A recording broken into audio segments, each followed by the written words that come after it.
Hello বন্ধুরা, তো উঠতে আজকে অনেকটা দেরি হয়ে গেল, তোমাদের সাথে একটু ভিডিও শেয়ার করি।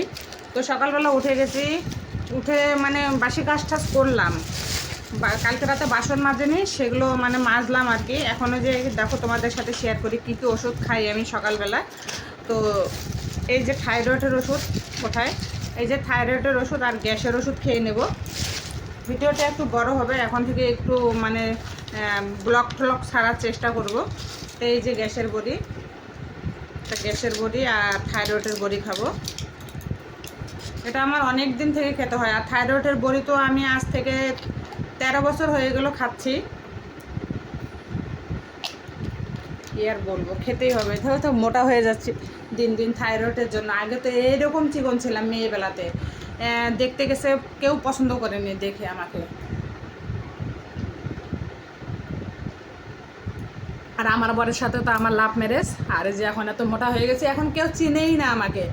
যদি আমার একটু গলার স্বর যদি বোঝে তাহলে চেনে, নলে আমাকে দেখে কেউ চিনতে পারে না। যাই হোক, এখানে এই যে বিস্কিট আর এই যে মুড়ি নিয়ে বসেছি, এখন একটু খাবো।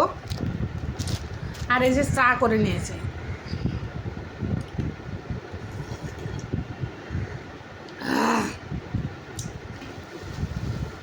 দুধ চা। আজকে ওয়েদারটা একটু ঠান্ডা ঠান্ডা আছে, ভাবছি আজকে খিচুড়ি রান্না করবো। মেয়েকে হরলিক্স দিলাম, ও হরলিক্স খাচ্ছে। আজকে তো একটু শনিবারের জন্য স্কুল বন্ধ।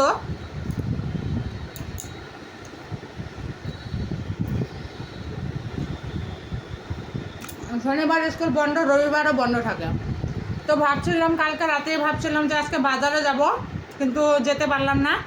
তো ভাবছি খিচুড়ি খাবো পাঁপড় ভাজা আর ডিম ভাজা দিয়ে।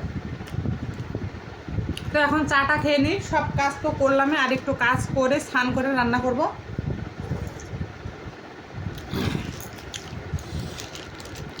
সকালে আমি চা বিস্কুট খাই, তারপরে রান্না হলে খাই, আর রাতে অল্প একটু ভাত খাই।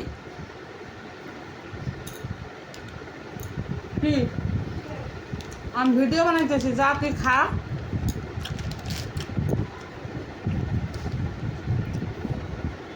তো যাকে বন্ধুরা এখন রাখি।